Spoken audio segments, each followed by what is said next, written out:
historic, and the record as we have it. Every cubic has its price. The Seljuk court's most notorious aesthetic feud was settled not with taste, but with conic sections.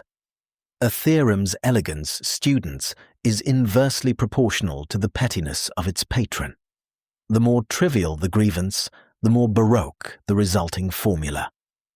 I submit for your consideration the case of Ghiyath al-Din Abul Fath, Umar ibn Ibrahim al-Nasabur al-Khayyam, a man whose landmark treatise on algebra was underwritten by two carpet salesmen who couldn't agree on tassels. The dispute began, as all truly seismic feuds do, over a question of interior decorating.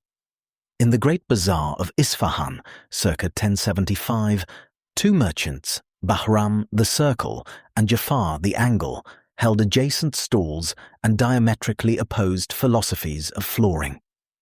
Bahram's weavers produced carpets of dizzying floral medallions and swooping curvilinear grace. Jafar's workshop, by contrast, churned out rugs of severe rectilinear beauty, harsh diamonds, Kufic-inspired borders, and the kind of tessellations that give a man ideas about the infinite. Their rivalry was the stuff of local legend, a long-running public Cold War fought in silk and wool. When Sultan Malik Shah Thwasku announced plans to recarpet the Friday Mosque, their private animosity became a matter of public tender. First, the war was waged with discounts, then with slander. Jafar's agents spread rumors that Bahram's circles were an invitation to demonic forces to spin cartwheels in one's living room. Bahram's men countered that sleeping on one of Jafar's carpets would straighten a man's spine to the point of shattering. When this failed to move the needle, they escalated, as men of commerce often do, to the abstract. Each merchant hired a gaggle of second-rate geometers to issue pronouncements on the divine harmony of their preferred product. The result was a flurry of pamphlets, each more mathematically illiterate than the last, arguing over whether God was fundamentally a being of arcs or of straight lines. The Sultan, a man who appreciated rigor, was unimpressed. This is where Khayyam enters the frame.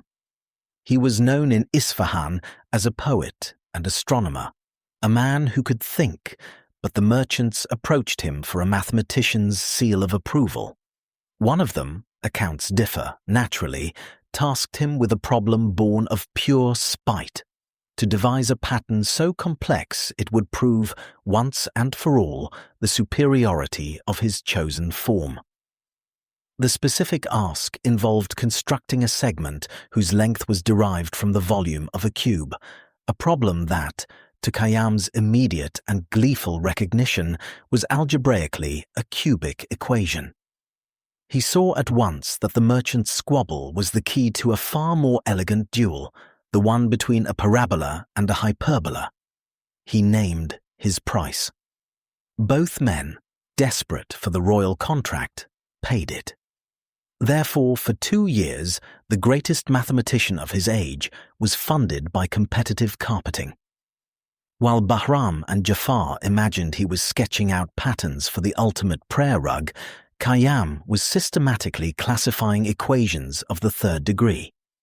He presented his findings not at the bazaar, but at court.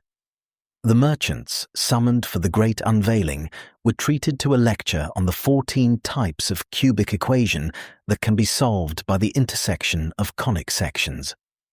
Khayyam demonstrated with unbearable elegance how the properties of a circle and the properties of a line were simply two sides of the same geometric coin, reconciled by his new methods.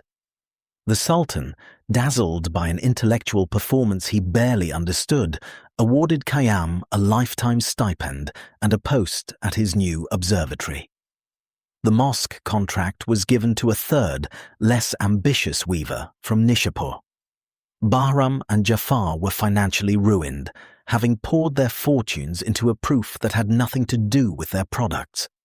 Khayyam, it is said, never thanked them by name, but dedicated his treatise on demonstration of problems of algebra to the pursuit of truth, no matter how threadbare its origins.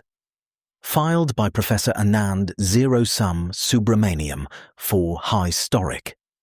We close there. Anyone who believes they could have got this one more wrong is invited to prove it at historic.com, where a fresh premise is wanted before midnight.